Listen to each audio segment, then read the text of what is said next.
Good afternoon. I'm honored to be here. It's a blessing.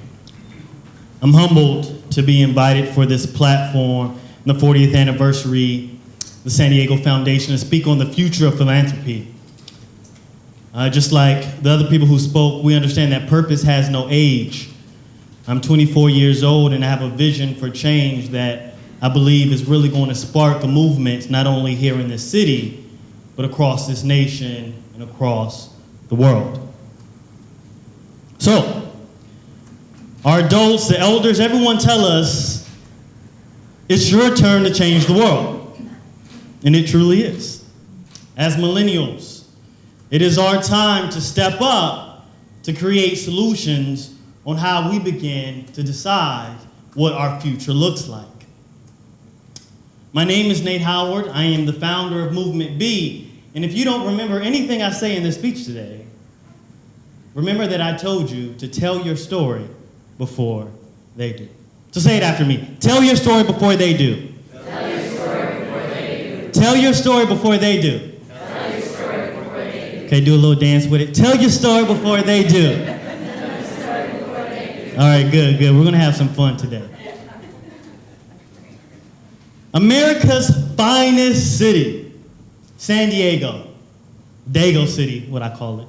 619, Young Chargers, whatever you want to call it. This is America's finest city. We have beautiful people, beautiful beaches, beautiful weather, and the best taco shops, Mexican food you can find. Right?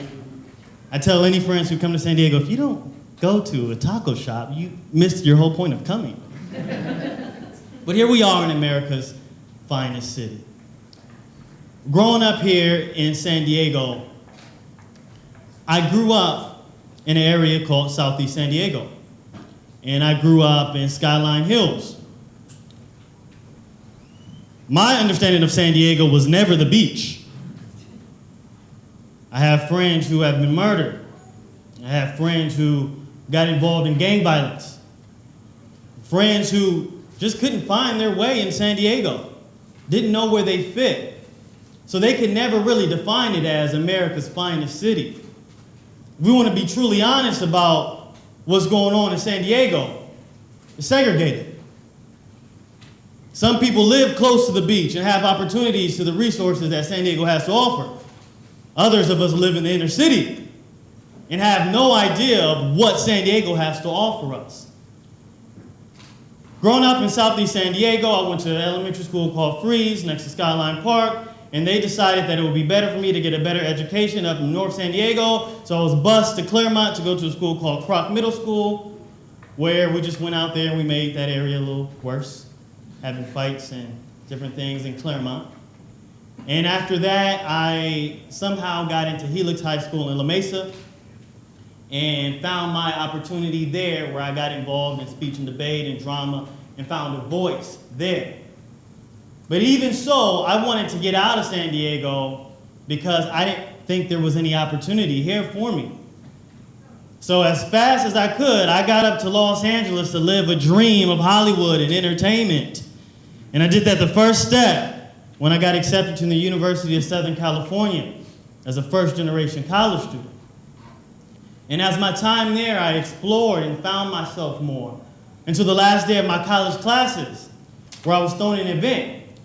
And while I was throwing this event, officers came to shut down the party at 2 o'clock in the morning. But meanwhile, going on across the street, there was another party, mainly by white partygoers, who were my friends. But they were told to stay in the house and be safe, while they handled us over here, the criminals, the people who were causing a ruckus. 70 plus LAPD officers showed up to my house. I was arrested. I was taken to the police car. And my whole house was in an uproar. 23rd and Hoover, they made a barricade. Now being detained, this is the first time when somebody told the story for me. I was looked as a criminal. I was stereotyped as a criminal. When I got back to my house, everything was raided. My whole room raided. Everything was gone, lost. And I was just getting ready to go in the finals at USC. So all my opportunities of me living this dream in LA, I had my own pilot for my show for MTVU, and I was creating opportunities, and it was all gone, just like that. So I was forced to come back home to San Diego. And while I came back home to San Diego, my only option was thinking, how can I get out of here? I need to get out. There's no opportunity for me. And I got a job back at my old high school, Helix High, and started teaching and realized that my mission and my purpose of what was going on was to inspire a generation, a group of students to tell their story before someone else does. And that I was here in San Diego to not only identify us as America's finest city, but America's kindest city, which is from a friend, Shannon McCrary, who came up with America's kindest city. So that we understand that the power that we have in San Diego, what I realized, there was a lot of great work that was going on here. Every time I tried to leave, I got embraced by more people who wanted me to tell my story. And I got inspired by other people to encourage them to share their story. And so instead of identifying myself as the labels or the stereotypes that society put on me, I encouraged myself to identify myself in new words by being love, peace, hope, faith. And I began to inspire students to do the same thing. And that's how Movement B started, back at Helix High, to inspire a group of students to tell their story before someone else would tell their story. So that defines what I believe is philanthropy education. We don't call it philanthropy education. We don't really even use the word philanthropy.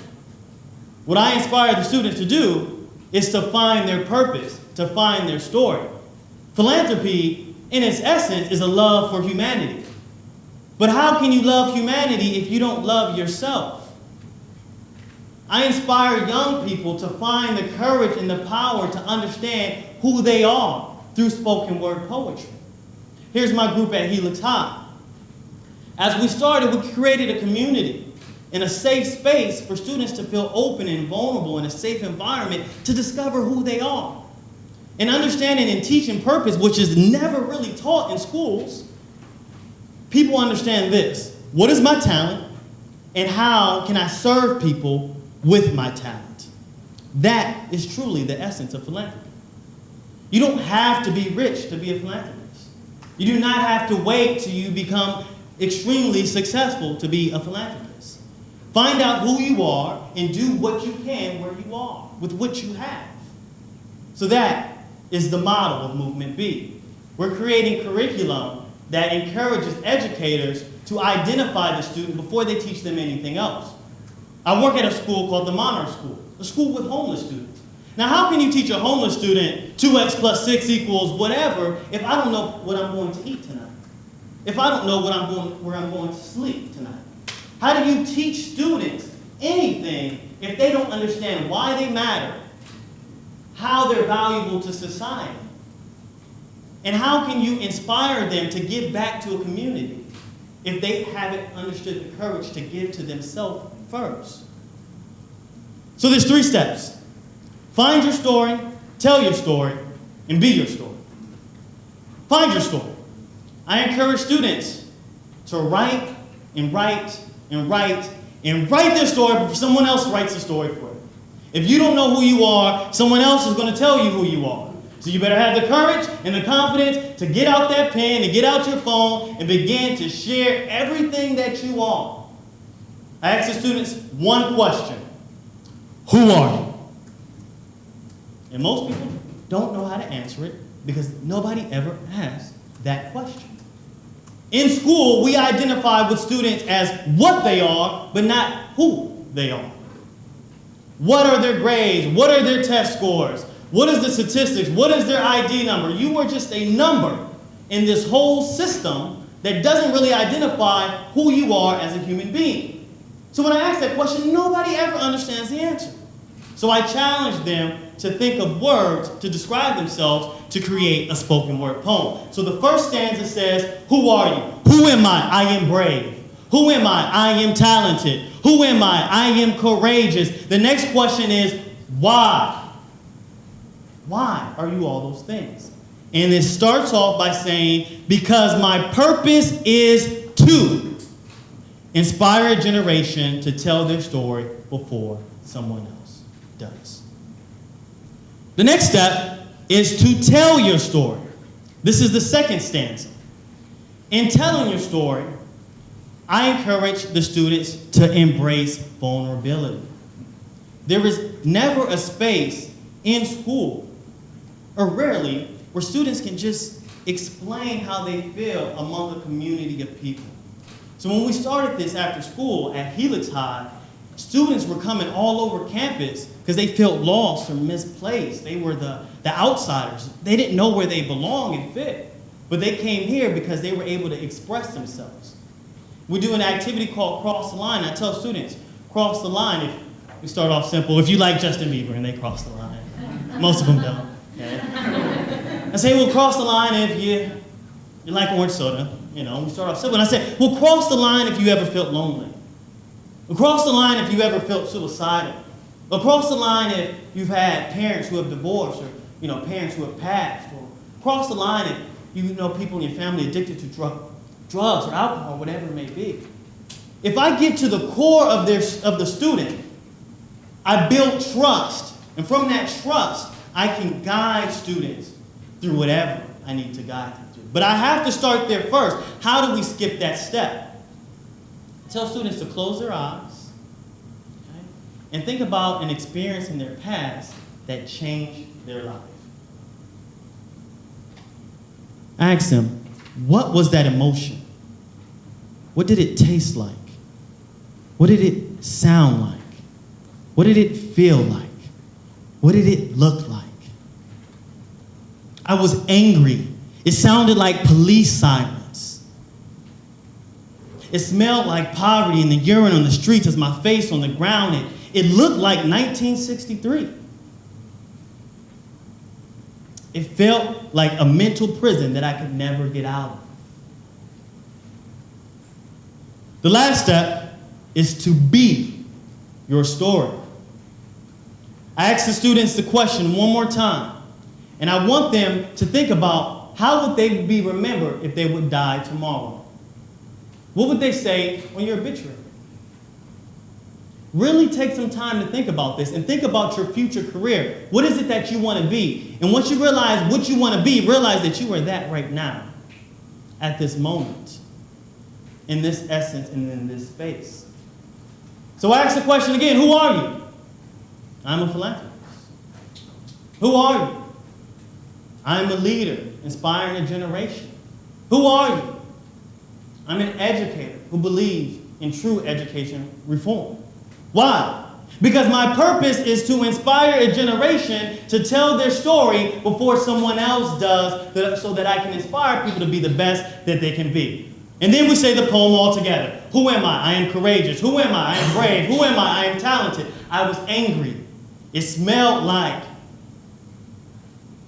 urine from the streets and poverty. It looked like 1963. It sounded like police sirens. It feels like a mental prison that I can never get out. Who am I? I am a philanthropist. Who am I? I'm an educator wanting to make change and reform. Who am I? I'm a leader who can really push the generation. Why? Because my purpose is to inspire a generation to tell their story before someone else does. So what could this look like in 2055? Is the question, right? The future of philanthropy, that's what we're talking about here, right? So as we developed this curriculum and we built it in these schools, I started at Helix High School, we're at Monarch School, I'm at the Encanto Boys and Girls Club. I also teach speech and debate at La Jolla. I'm working with Saquon Youth Tribal and the natives to help them with their stories. And my goal is to get these Movement V programs and clubs into all schools in San Diego.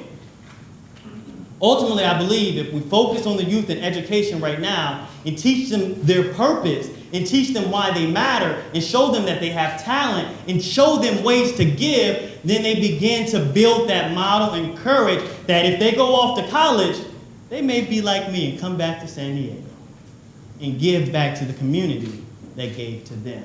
So that 2055, when I'm 60-something years old, I can see all the people that I've taught, all the people that we've created through this movement, who found their story and purpose. And I put this picture because who knows? I talk to my cousin all the time. We may have jetpacks. You know, so we may just fly in 2055. And that's the blessing of it. And who knew that in one city we could create a model that can ultimately be implemented across the nation and ultimately across the world, so that they don't identify us just as America's finest city, but they truly embrace us as America's kindest city, and that we inspired a generation to tell their story before someone else does.